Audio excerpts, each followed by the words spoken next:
I'm Dr. Amy HOCHADEL, and I'm very pleased to be here today at the KuTECH conference, and only wish that I could be there with you in person. Hopefully next year we'll all get to see each other. Today I'm going to talk about UK-Kuwait innovation partnerships and how they can drive economic growth.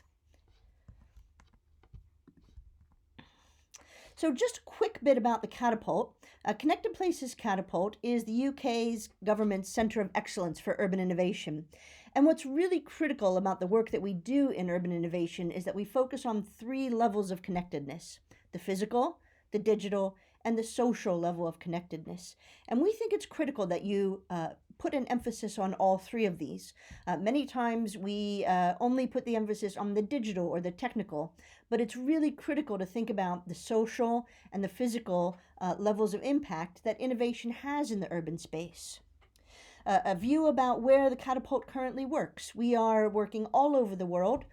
We have live projects on the ground, demonstrations of urban innovation across Southeast Asia, many across India and India's 100 smart cities, multiple live projects across the Middle East and the GCC region. We also have very large projects that we're running in urban innovation for East Africa and South Africa, as well as a cluster of cities that we've been working with over the past 7 years in Brazil. And all of these are partnerships where we partner with local innovators and entrepreneurs to drive economic growth in those regions. And a little bit about the way we think about cities. Cities is more than just what you see on the surface. So we see cities as a series of layers. And when you think about layers like transport, energy, health, water, etc., don't think of those as verticals. We think about them as horizontals in the city system, and all of them need to be have a foundation of a single data model and the type of data that is integrated and can work across a system. So we really have this shift in thinking from the physical smart city to a real connected places type of thinking. And when we do that, we always think about who is the end user. So you'll see here on the slide, whether the user is a visitor, a developer, a businessman, we need to think about the types of needs that they have in the city when we're thinking about physical, digital, and social connectedness. That will help you determine what type of urban innovation you need to implement for a specific area. Now, there's 3 foundations that we think are really critical for urban innovation to be successful. And we've found this by looking at more than 500 cities all around the world and thousands of data points. And what we really think is that there's 3 areas of urban innovation we call innovation locations that are really critical to understand, to measure, and to work against. And those are the city systems and their assets. So things like your digital backbone, public transport, the coverage of public transport, coverage of Wi-Fi, those types of things. The built environment is also part of your city systems and assets, your infrastructure, your roads, etc. And then the second area is to understand your ecosystem and enterprise dynamics. And this is really about what makes a lively and dynamic innovation ecosystem on the ground. How many small entrepreneurs do you have? How many large businesses are working within the supply chain for small entrepreneurs?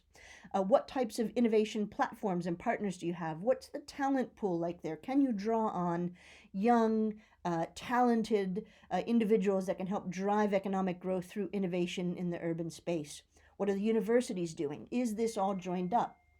And then the third area that we think about is the strategic capacity and ambition.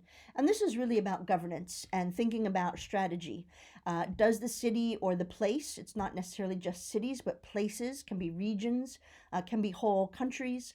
Does the place have the all-around capacity to achieve the goals that they need to be a successful innovation location?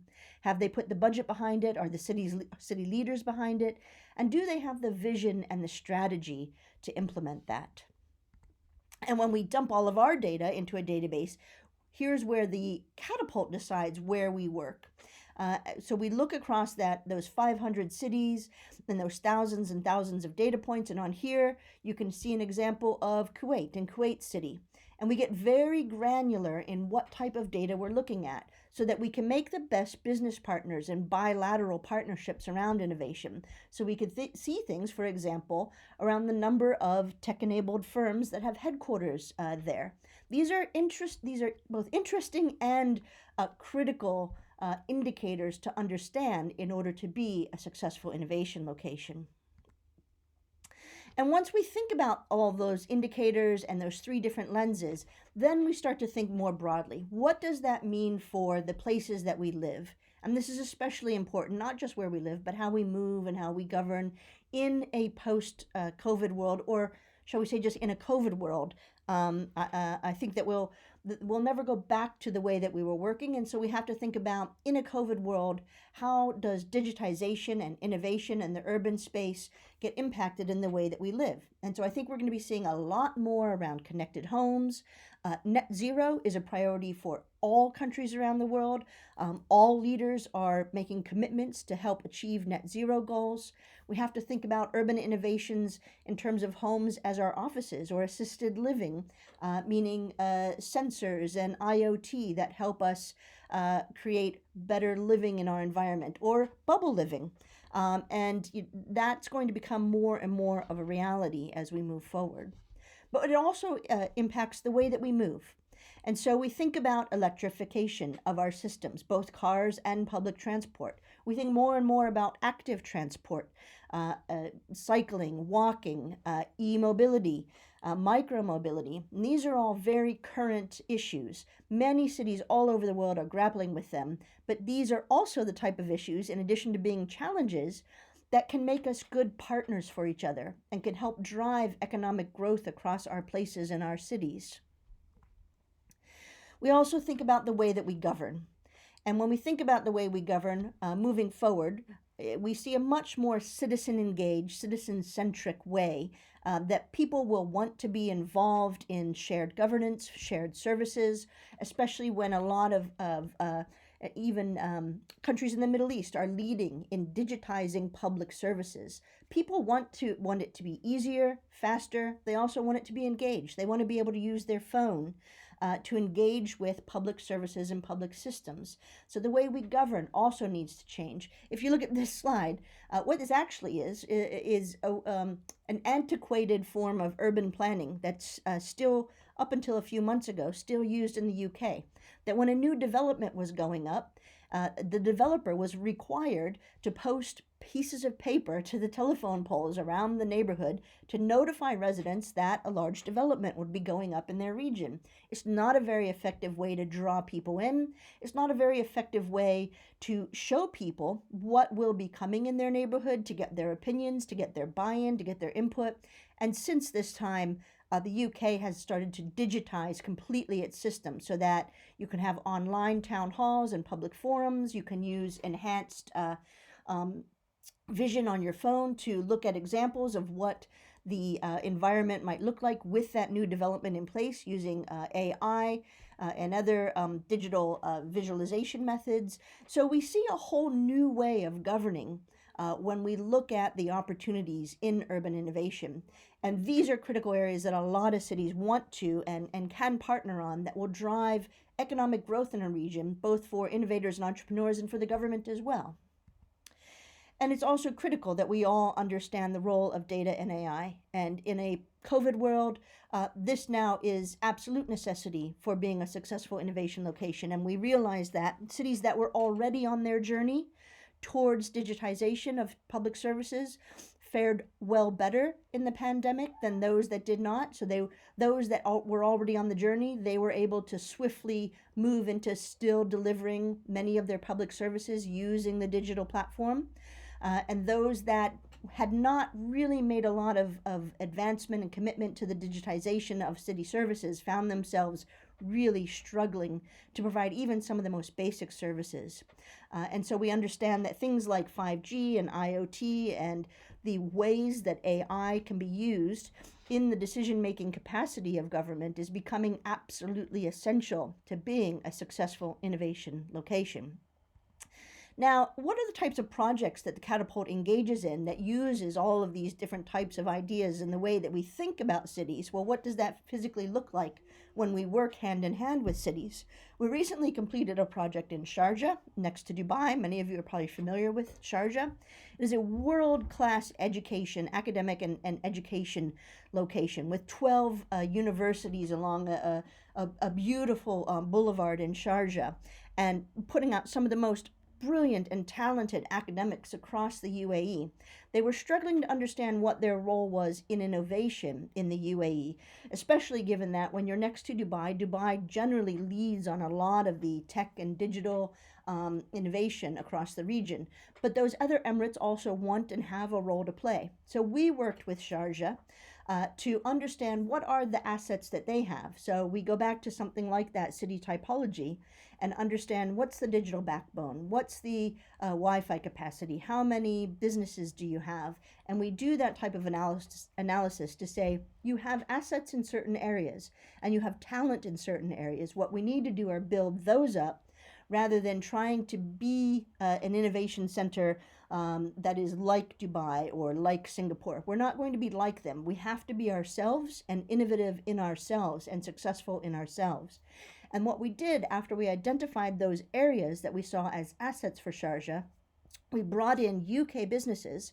We partnered them with Sharjah businesses to deploy technology and innovations on the ground, physically deploy them across the city to show people the art of the possible with urban innovation, how they would interact with this type of technology, and what the benefit would be. And it's really critical that you deploy technology in that kind of living lab or test bed so that people can understand the benefit of what it is that they'll be receiving.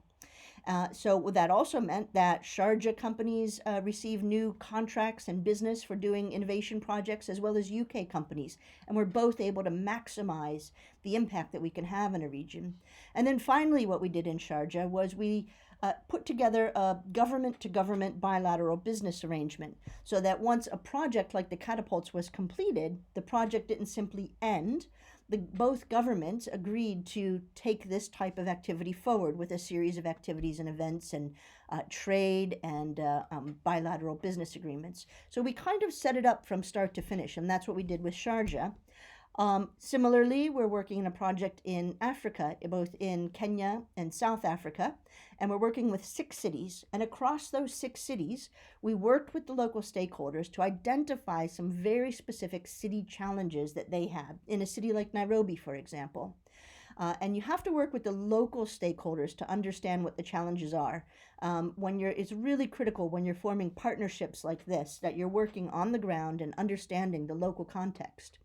So once we identified specific city challenges in each city, once again, we then paired UK businesses with African entrepreneurs to roll out technology to address those challenges.